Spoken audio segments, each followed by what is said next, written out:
What's going on, workforce? Brian and Chris here. And tomorrow, if you guys aren't aware, New World launches and we're both going to be playing it. Chris, why don't you talk about your plans for the game? Because we obviously, from a Final Fantasy perspective, aren't talking about Final Fantasy. Yeah, I needed a date that I could start going dark with the intention of remaining dark until the embargo lifts. Square Enix has put out a date at which they plan to reveal more information. They have not stated that we can share our date and time, so I won't. But my plan is to remain dark for an arbitrary amount of time, and I know it ends, so you can trust that it does end eventually. And I thought, what better day to start going dark than a new MMO launching that I was interested in anyway? So with the launch of New World, I'm going to start playing New World on stream, 8 a.m. until about 10 a.m. And then I got a bunch of YouTube stuff I want to work on anyway. And then I'll be doing that. And then if I don't like New World, I'm going to go into Guild Wars. But I don't know if I'm going to like New World because I don't really know everything that New World is. And there's there's a lot. So we figured we sit down, I can hopefully help answer some questions for Chris. Also hope maybe indirectly answer questions that you have about the game. I've been following it for 18 months. Chris, I kind of tricked him into the beta because I was like, you got to come. And he typically tries to keep, blinders on and go into a game excited without all this pretense of what could have or has changed. Because if you've been following the game like me, you know that over the last 18 months, a lot has changed about this game. And so if you checked into New World like 2 years ago and it was, like, hey, what's Amazon over there working on? There's welcome, it's a different game that is launching tomorrow, starting with actually at 1 a.m. Central Time, the EU servers come up line. So they're actually doing a rolling start. This has caused a little bit of drama. If you want to reserve your name, everybody feels the EU is going to get crushed because your name is a global name. You will be whoever you are on your account. So I'm wondering if we'll see if they've blocked out Asmongold, or I'm wondering if they've blocked out like streamer names for them already and for the big dogs. But so a lot of people are like, oh, if you want your name, guess what? You're going to be logging in this morning at 1 because you claim it on the EU server and then it trickles out to everyone. And so we'll see how well this goes for EU. Hopefully they'll have a smooth launch with all the NA people trying to strive for the name that they use. I don't know if do you have a name that you typically use or no? So Chris is going to be completely fine and ready to go. We're playing on for our company, NA East, the Eden servers where we're shooting for. Be sure to check out our Discord if you're looking for a company to get engaged. But this is a PvE PvP game. This is a game in which that you can choose to flag for PvP in the open world, and your faction is probably the biggest choice you actually make when it comes to the game. You get 1 of 3 factions, Chris. You can go Syndicate, you can go Marauders, you can go Covenant. They all have kind of their lore story and what their kind of, I guess their mission is within this island. But we've picked Syndicate, the Purple Dogs. That's going to be who we pick. My only fear is that Chris plays. We're like, I'm busy or I'm not able to continue to remind him, and then he ends up picking a different. Marauders looks better. Marauders is green. I do like the color green too. So you could see these like pirate guys, and I just liked it. Yeah, Marauders. I've played all 3 of the factions, and so it's like, pretty much you're gonna get a similar experience, and it only affects you in terms of like open world PvP because you can still duel. So Chris and I decided we want to hash it out on open world economies versus not, rather than using words. We want to play in game. You'll understand that video on Friday, guys. Like you can actually duel and things like that. So there is flexibility when it comes to like PvP and PvE content. So if you're not a PvPer, you don't have to PvP in this game at all. Like you can just kind of experience the game in a PvE way. And there's a lot of crafting and a lot of gathering. Gathering, I think, is probably the most different when it comes to another game. Like when you actually chop down a tree and the tree falls, and it's not like an instance tree to you. It's everybody sees that you just cut down this tree. You run up over a hill and you find that a forest has been strip mined by players. It's surreal to me. Like it just kind of makes me excited. What do you think? So I like how the gathering system works, but what you just described it sounds to me like what the next MMO generation could do. Yeah. Because those trees are not procedurally generated. They are specific points in time, they're specific nodes, and those nodes just recover. And so the tree becomes a stump, that stump goes back to being a tree. It is that tree. And so it is effectively strings of nodes. And so anybody who's gathered in a game like World of Warcraft or like Guild Wars, it's much closer to that, where effectively there could be an add-on made that has every single node that can be up. And then, as you run along, if it can somehow detect nodes, it can highlight those as full dots, and the empty ones as empty dots being future potential nodes that we know will come. And that would allow you to plan a planning route, because you could effectively make the same lap tomorrow when it goes live, as of this filming, or 3 months from now. It could be the same lap, because that tree is a fixed geolocation in time and space. It's just a question of it is either up or it is not up. I don't think it's actually how it works, and that's one of the things that I'm curious to see if you experience. Because when I tried it down in the beta, that tree stump stayed there, and I was told that comes back after like 15 minutes or an hour was what they had it set at the time. We'll have to see, because we've done some experience. We haven't seen trees just sprout like back to full tree. No, they go to small tree first, and small tree gives less lumber, but it is still that node, right? Yeah. You still have node number 172, and 172 is a stump. That stump goes to being a young tree. The young tree matures to being an age tree. But so the tree does have like a growth pattern. You're not watching a full tree whip into existence. But when you chop it down, it goes to being a stump in that location that will full recover. It's not like, hey, we strip mine this entire forest right here, and then we destroy the nodes. Now it's because it's strip mined, the ecology changes, and that's now a desert. And this area over here becomes more lush, and it becomes I the see forest. what you're talking about. No. You're right. That's definitely the next generation of MMO. We have not created an environment. It is still a statically drawn map that we are merely deciding how depleted it is at any one time. I think the thing for me that stood out, like in that aspect, was the fact that the tree did not fully respawn after 15 minutes or 20 minutes, because it's like one of the things that's really interesting was just that visual, like seeing trees fall and then not seeing them. I thought like what would have taken me out of my immersion is if I was just running along and all of a sudden, whoop, there's a full grown mature tree, because now it's been 15 minutes and now I can go chop that down or something like that. Here's my question. Okay. And I don't know if the beta was able to test this, is one of the things that happens on servers with stuff like that is the programmers in their wisdom realize that it could kind of suck if a group of players comes into an area and chops all the trees down. Now, this being a PvP game, even when you're doing PvE stuff, that may be intended. But what some games do to counter that is they say a new player coming in, there's going to be a mission that's going to invite them to chop down their first tree, and there should be a tree available for them. This is the same as there should be a wolf to kill, there should be a bear to hunt, the boss should be up every certain amount of time. And so they enact a couple of things. So first of all, they say this tree will recover to its full maturity within X number of minutes. That way, somebody who plays tonight after dinner can chop down the same tree that you chopped down today at lunch, and you guys can both have your full gameplay experience. Now, there's also what happens if an entire wave of new players comes through and then another wave comes through an hour later. Well, that kind of sucks for them, right? They log on an hour late on day one and there's no trees left. That's kind of a bummer. And so what they then do is they basically create conditions for what's called force spawning, which means that in a given region, there must be a certain number of trees up at any given time. What that allows for players to do in large groups, however, because that does solve the problem of totally abstract group of players accidentally penalizes totally abstract group of players. What it allows for is large organized groups of players to say, okay, we're all going to meet here at this time. We have learned where the invisible boundaries of these regions are. We are all going to assign each other to a narrow radius, and you are going to keep every tree chopped down in your radius. I'm going to keep every tree chopped down in my radius, so on and so forth. And what triggers is force spawning. And so now, instead of having to run tree to tree, where on average you can harvest 50 trees per hour, now you've got a narrow little radius and you're harvesting 200 trees per hour because we're all gathering. And so it is randomly accelerating a tree through the different age ranges because it says there must be this many mature trees within this area.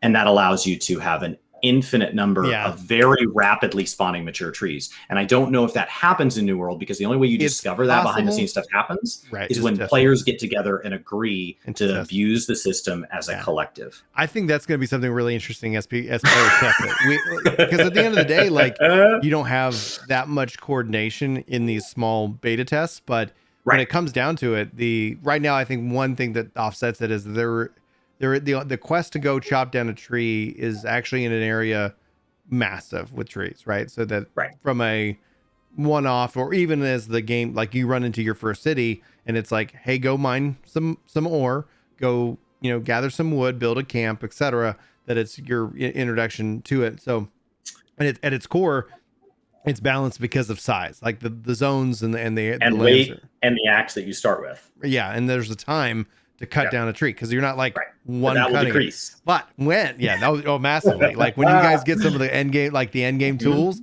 like I can tell you, like I'm one shot in trees, like ding ding ding. Right. And so obviously, like and depending on the tree, like a young tree is going to be like go down like that. A mature tree might take 2 chops, but so there's a timing aspect. That's one of the things that I think would be really cool to see, because essentially, like programming and technology in games, it's all about trying to like hide kind of the numbers behind the scenes and make it feel like, oh, this feels great. Right. But when it's going, like, that's actually going to be an interesting video if somebody's able to pull off the scale of it. Like, hey guys, server wide, let's all gather together. We're going to just do nothing. Let's break some trees. But chop down trees, and we're going to do it until we see something happen. Like, and then we can kind of start to infer, like, hey, are they force spawning some things over here? And it'll be interesting to see if the game says no. Like, I honestly hope that if that does happen, out of trees. The game is just like, well, it takes 2 weeks for a tree to grow from nothing to a mature tree or something like that. Like, you're gonna wait now. Like, and then all of a sudden you see then like market prices of lumber and just like fluctuate, because all of a sudden you're gonna be in a weird spot, because inventory is a tight thing when you first start out. Oh, yeah. It's better as you level up your city. So a lot of this that I'm proposing, this is what happens this is not what happens this week. This is what happens 6 months from now, when people are looking around and they've done everything and they're like, you want to go chop down 5,000 trees? And so I have seen this happen in games. I've seen this happen in procedurally generated games where they can abuse the procedural generation. And I've seen this happen in non-procedurally generated games like World of Warcraft, where 4x2 farms became the meta, because a 4x2 farm could abuse force spawns. Mm-hmm. And it could go from you on your own can get 50 kills per hour. I on my own can get 50 kills per hour. Or we can each get 800 kills per hour. And like, it was literally that level of multiplication. Yeah. And so then that's one of the reasons I think multi-boxers needed to be pushed out, is not because of botting. I was really against them pushing out for that reason. I wasn't against them being pushed out of the game, but call it what it is. What it is a loot breaking system. Yeah. And it makes it to where any player who decides to play a game and does not happen to have a coordinated group of friends now has, a 16th of the loot, and they have no buying power. They have no ability to do anything. They're like, hey, my gear is breaking and I need this resource, and that takes me an hour, and that kind of sucks. And it's like, oh, really? Because that takes me like 3.5 seconds. And that it's really hard to balance a game when somebody has that level of access to resources. Yeah.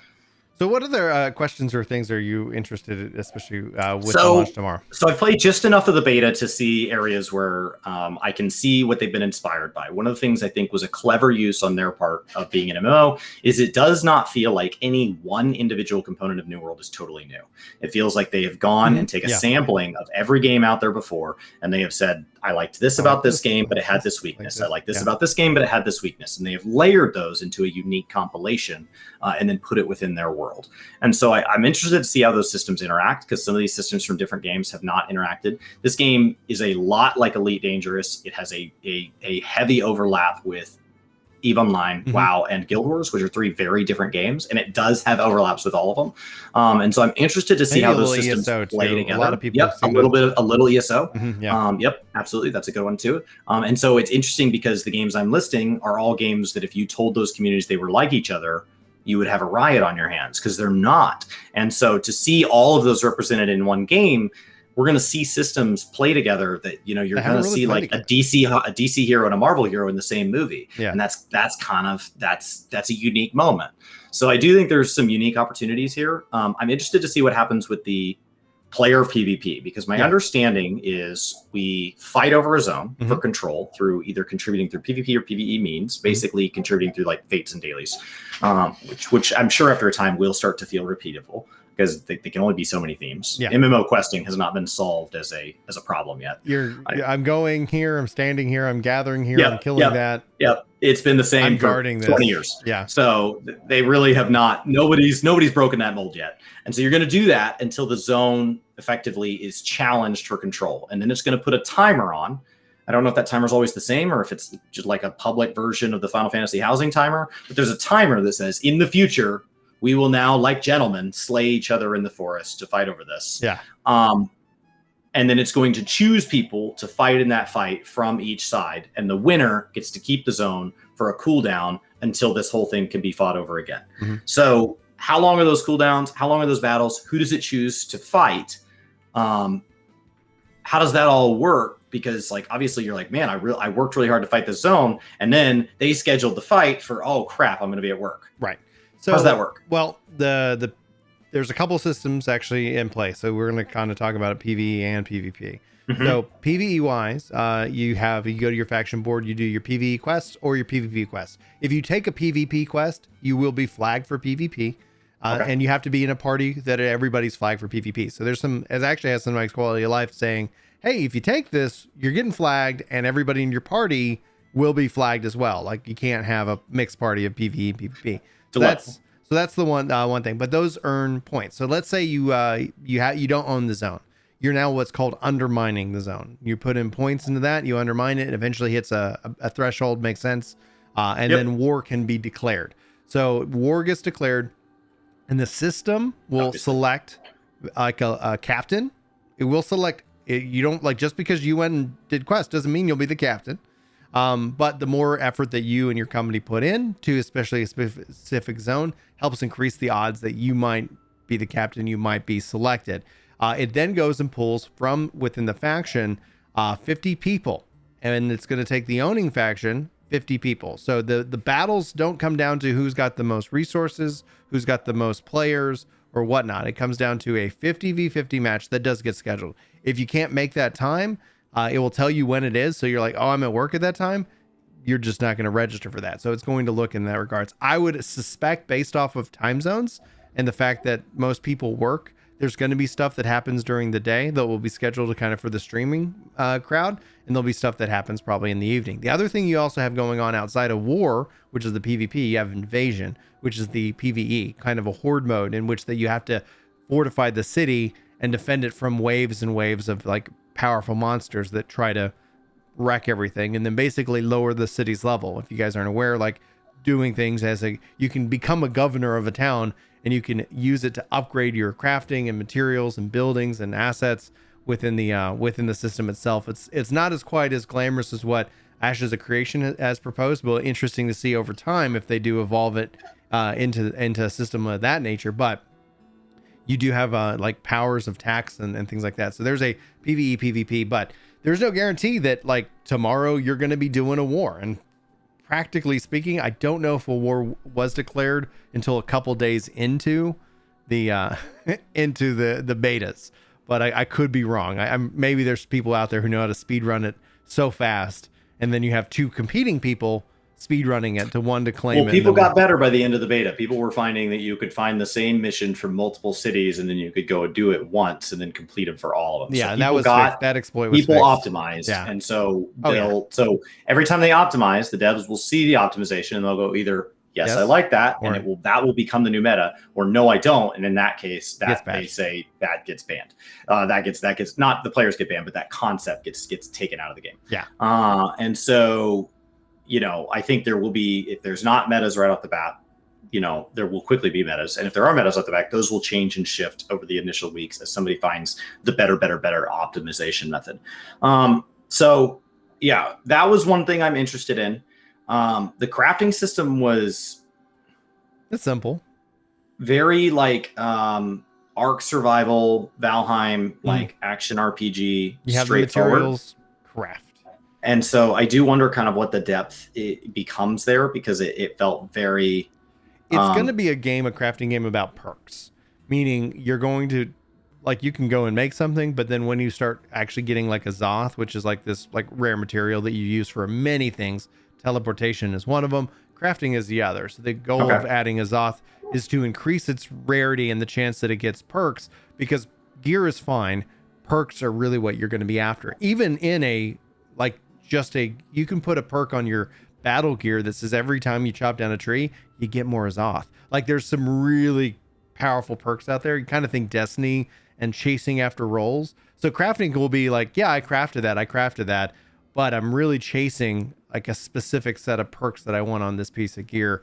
And so that's going to either drive more material or stuff into the economy for people to go purchase and make, or it's going to make it to where if you're looking for that, like, and it only that's a very Diablo style system, right? That's very action RPG. Correct. And it's only going, and this is an action RPG, so it's not tab targeting, but it's only, and also if you want to get that minute, that's going to be, I think, a small percentage, but that's where you're going to see things in price flex where it's like, oh yeah, you rolled like that's the best item level item, but that has 1 perk, but this one has 5, and those 5 perks actually suck. So like, because it's like maybe it's not like those are perks that I'm going to use. That's how Diablo works. Is there literally became value for like gray items or white items that were used in conversion, but it's because they were a perfect roll. And so there was this aspect of like, what determines an item's value? Does it require all these components to become valuable, or is one of them being at max also valuable? So there was an interesting value there. And then how often have they said how often they're going to add new weapon types? Because like the Guild Wars system, each weapon has its own personality. And part of the build variety is these very different personalities. The gun was so fun,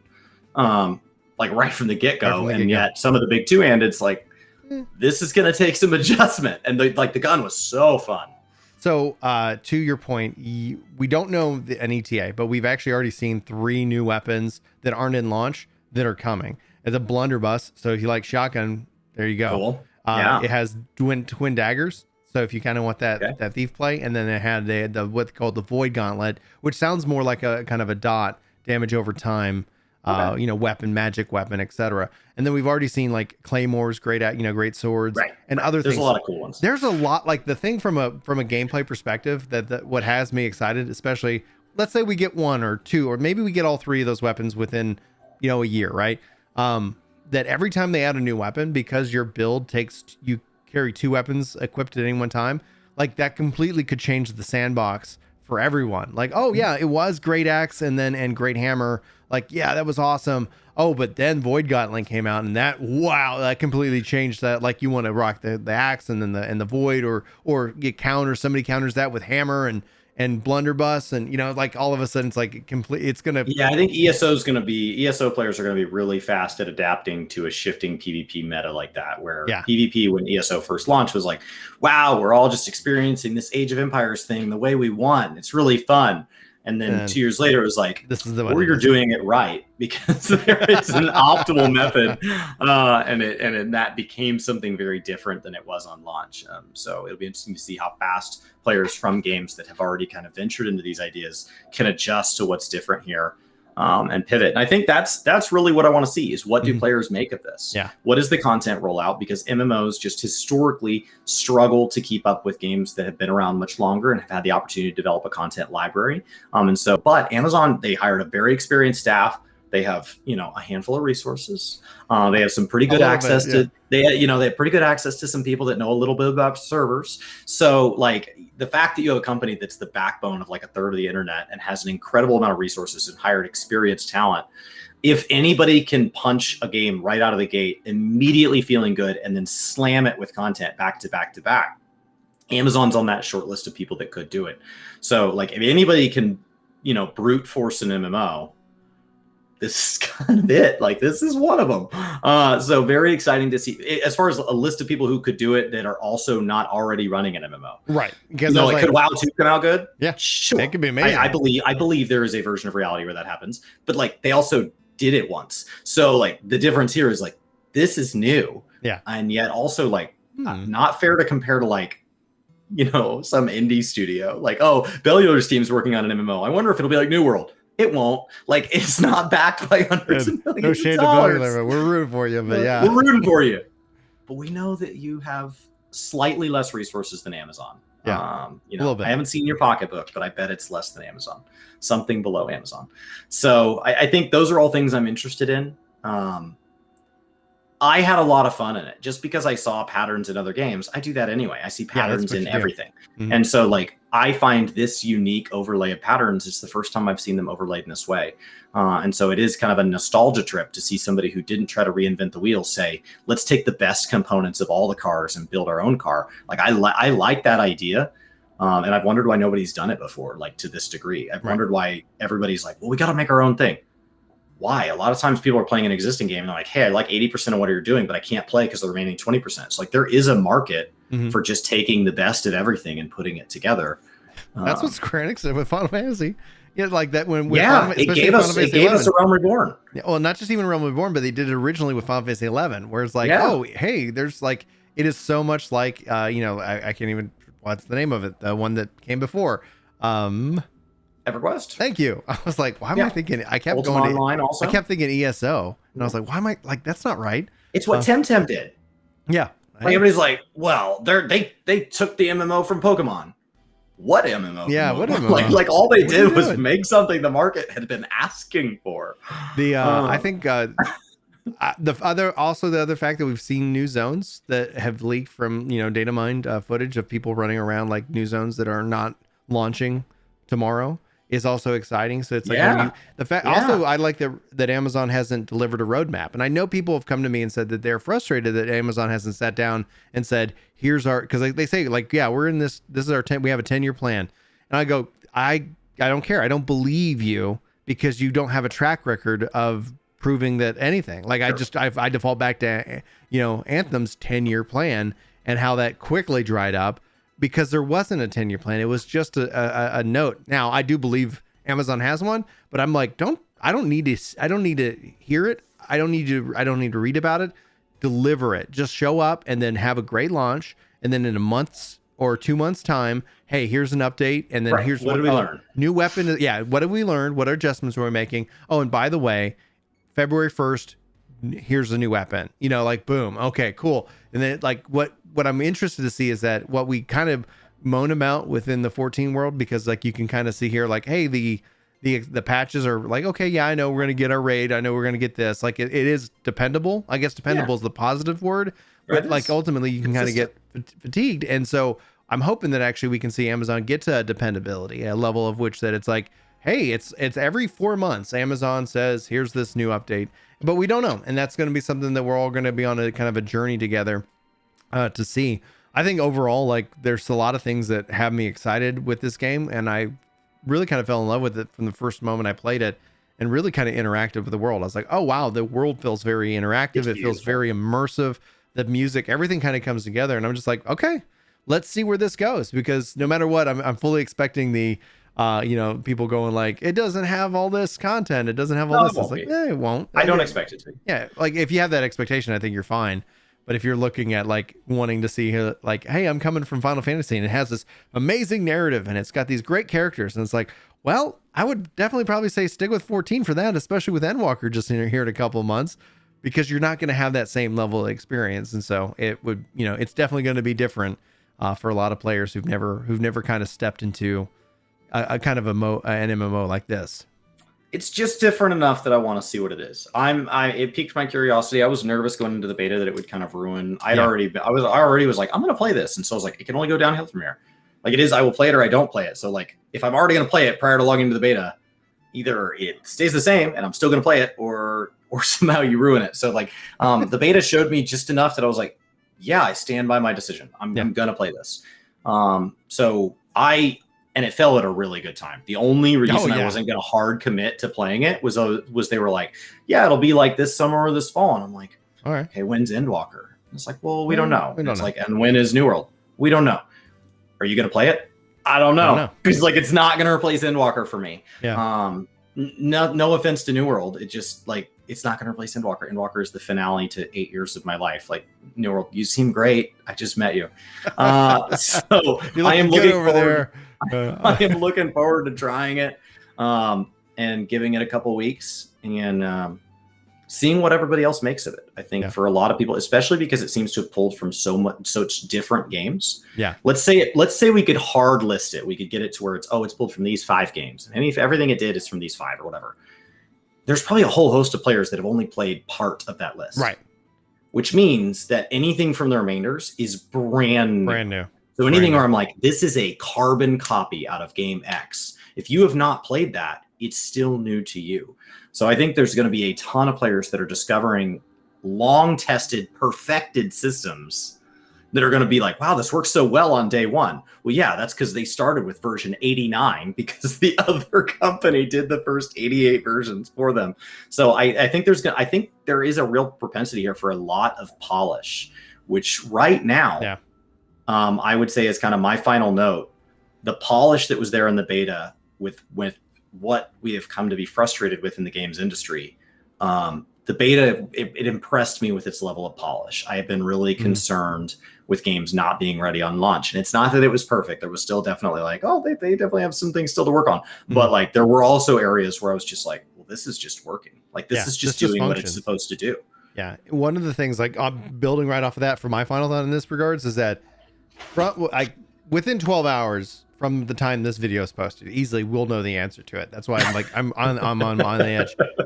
But hands down, time and time again, whenever like not even an MMO, but like a multiplayer online game is launched, like issues, server issues, problems.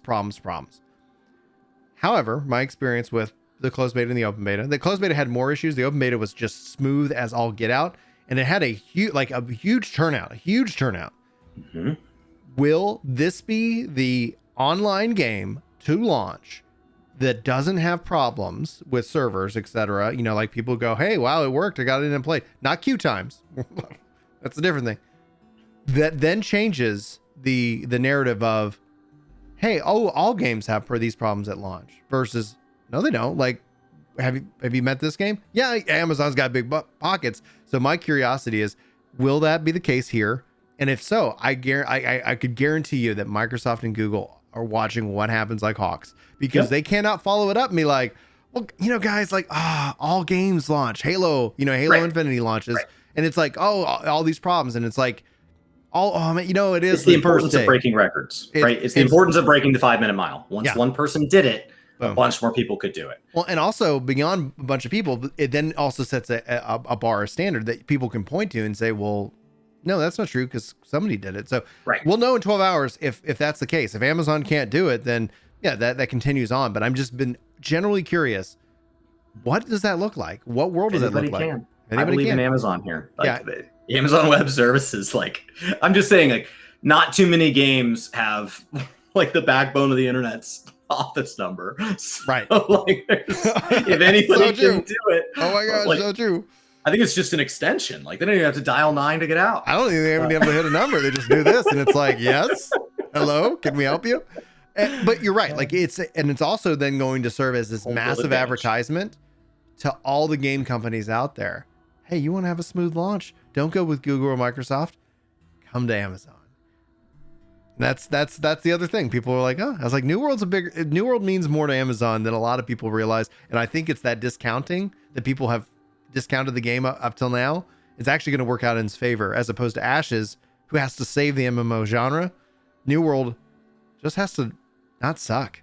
Yeah, I heard Ashes was going to solve the divide between work from home and back to the office. Yeah. Like I heard it was going to stop traffic jams. Mm-hmm. You heard right. It's going to be amazing. Yeah. I think Ashes looks like a really great game. I think my fear for Ashes is that people are like, yeah, I heard that their loot system was going to fix my marriage, and it's just like, okay, guys, like, we have got to tone this down.